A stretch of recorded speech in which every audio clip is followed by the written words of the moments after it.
Death, a word most people avoid. But in Death, an Inside Story, Sadhguru invites us to look deeply into this inevitable part of life. He opens the book not with fear, but with clarity. According to him, death is not the opposite of life, but the opposite of birth.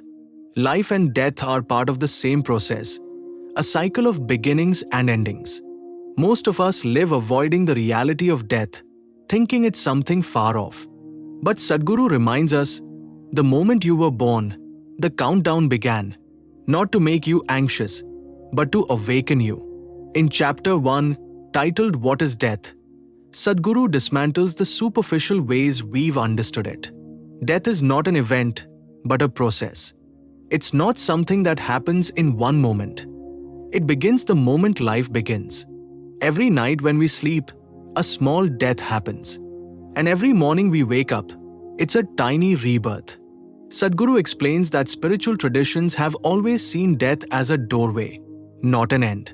If we can understand this, death stops being frightening and starts becoming an opportunity, a doorway to transcendence.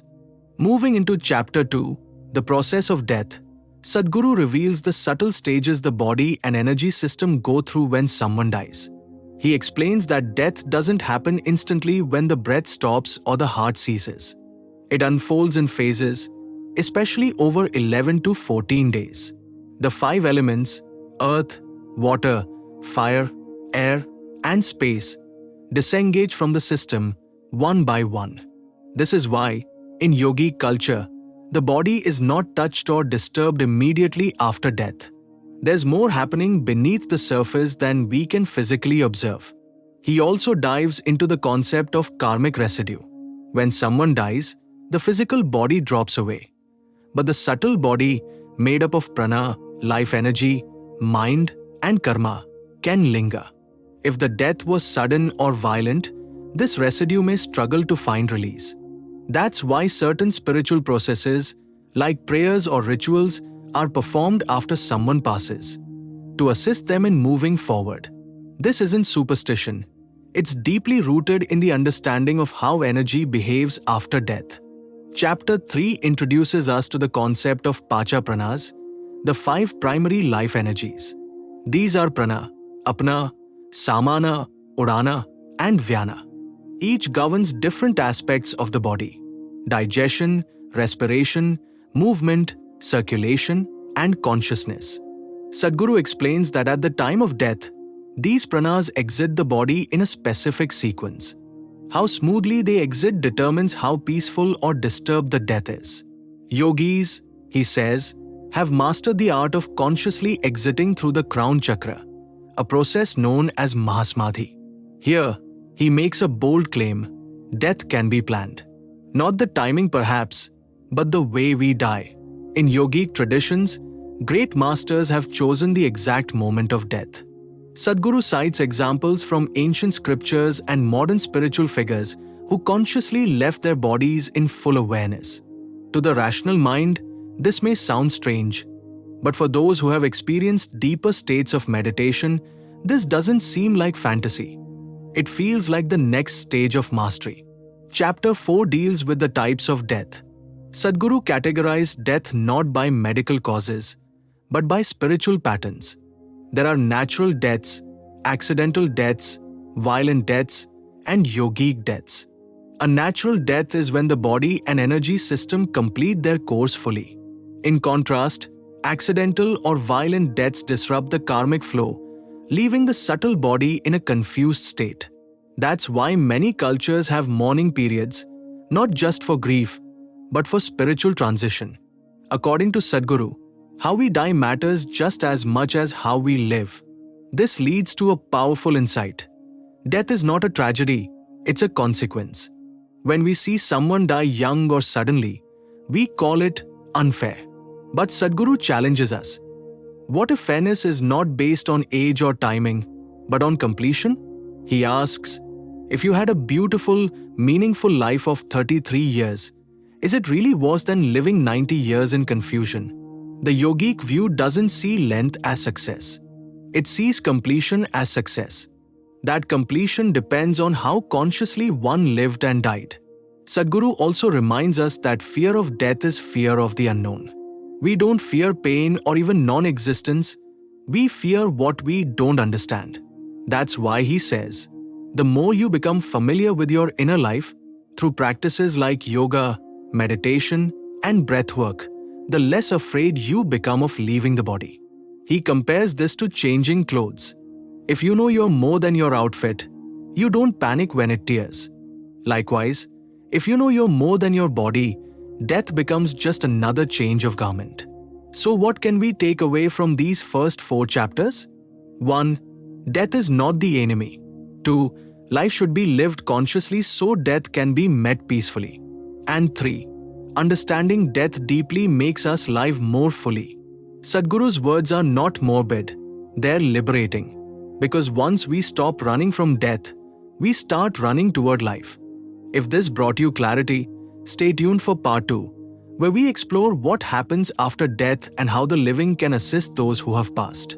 Until then, breathe consciously, live wisely, and walk gently toward your truth. In chapter 5, Sadhguru begins to unravel what happens after someone dies, not just physically, but energetically and karmically. Most people believe death is the end, a full stop. But Sadhguru explains that for a spiritually aware being, death is a transition. It's like changing your clothes after a long day. You're shedding a form that has outlived its usefulness. But if the person lived unconsciously, with unresolved karma or emotional entanglements, this transition can be turbulent. Just because the body stops doesn't mean the being has moved on. In many cases, they linger. This brings us to chapter 6, Preparing for a Good Death. It's one of the most empowering sections of the book. Sadhguru argues that the quality of your death is determined by the quality of your life. The more conscious and aligned your life is, the smoother your death becomes. For yogis, death is not feared, it's practiced. There are techniques and inner sciences to prepare for death. These include daily awareness of mortality, yogic breathing, pranayam, and energetic purification. In other words, death should be rehearsed, not avoided. Sadhguru doesn't suggest we obsess about dying, but he warns that ignoring it is far worse. In many spiritual traditions, including yogic culture, people meditate in cremation grounds to develop a mature relationship with impermanence. They do this not to glorify death, but to strip away illusion. He emphasizes a beautiful line: only when you become friends with death can you truly live. Preparing for death isn't morbid, it's liberating. It clears the noise so you can focus on what actually matters in this brief human life. In chapter 7, Assistance for the Dying, Sadhguru touches on something that often gets ignored: how we behave around a person who is passing. He explains that the last few moments before death are incredibly delicate. If the dying person is surrounded by sorrow, fear, or clinging relatives, their energy may become unsettled. On the other hand, if they are surrounded by peaceful presence, spiritual chanting, or meditative energy, their transition becomes graceful. He urges families to create a sacred space for the dying, clean, calm, and emotionally neutral. He even goes as far as to say that the environment at the time of death is more important than the environment at birth. Why? Because the moment of death decides how the next journey begins. It's like leaving one room and entering another. If you leave in a rush or in chaos, you carry that confusion forward. But if you leave in calm awareness, you enter the next dimension with clarity. This is why Indian traditions chant mantras like Om Namah Shivaya near the dying. It's to anchor the soul in stillness and devotion. Chapter 8 is titled Assistance for the Disembodied. Once someone has left the body, they may not immediately know they're dead, especially if the death was sudden, violent, or unprepared. Sadhguru explains that the Pretha Sharira, the subtle or ghost body, may hover near familiar places or people. This is why many cultures have rituals after death, not for the living, but for the departed. He stresses, rituals are not superstition when done with awareness. They are energetic tools to help souls move on. This is where he explains why certain practices like feeding crows or performing Pinddan, ancestral offerings, still exist in India. When done properly, these rituals have a subtle impact on the karmic body of the departed. They act like a hand reaching through dimensions to gently guide someone who is lost. He makes it clear, though, empty rituals without devotion or clarity are meaningless. The true essence lies in intention, energy, and awareness. Chapter 9 explores grief and mourning. While it's natural to grieve the loss of a loved one, Sadhguru gently challenges how we mourn. Most grief, he says, is not about the person who died. It's about our own pain, our attachment. If we truly care for the departed, we should offer our strength, not our sorrow. Crying uncontrollably, clinging to their possessions, or constantly calling their name energetically holds them back. The best gift we can give the dead is a silent blessing, a moment of stillness, and spiritual support for their journey ahead. He reminds us that the soul is not gone, it has simply shifted planes. And in that shift, it is still connected to those it loves. This is why it's so important to let them go in peace, not bind them to our pain. Sadhguru recommends simple practices: lighting a lamp, reciting a mantra, or meditating daily for a period after someone's death. This becomes a powerful form of mourning, not emotional collapse, but energetic support. It turns grief into grace. So what do chapters 5 through 9 ultimately teach us? That death is not only an individual journey, but a collective responsibility.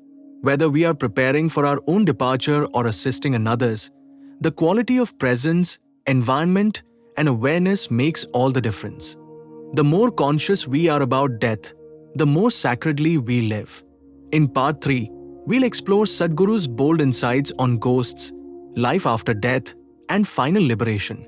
Until then, keep your awareness high, your heart open, and your actions filled with grace. In chapter 10, Sadhguru finally addresses the elephant in the room. Do ghosts exist? And if so, what are they? Instead of dismissing the idea as superstition or horror movie fiction, he calmly explains it from a yogic and energetic perspective. A ghost, he says, is nothing but a disembodied being, a life form that has shed its physical body but hasn't yet dissolved its energetic structure. While the West often sensationalizes ghosts, in yogi culture they are seen as souls in transit, often confused, sometimes stuck, and occasionally seeking closure. He describes several types of disembodied beings. Some are simply lost, people who died without awareness or preparation. Others are bound by unfulfilled desires or intense emotional attachments. And then there are those who experienced unnatural deaths, suicide, violence, or accidents. In such cases, the sudden break from the physical body can cause the subtle body to linger in the earthly dimension. Sadhguru says, if the body is broken, but the mind is still functioning, that's a ghost. Not evil, not dangerous, just incomplete. But why do some people see them while others don't? According to chapter 11, sensitivity and vibrational alignment matter. Children, animals, and highly receptive individuals are more likely to notice such presences. Yogis and mystics have long developed the ability to perceive these disembodied beings not as specters, but as energy forms. The point is not to fear them but to help them, or at the very least, not disturb them. Sadhguru also warns against attempting to summon or play with spirits through Ouija boards or rituals, calling it a reckless act that can open up harmful energetic gateways.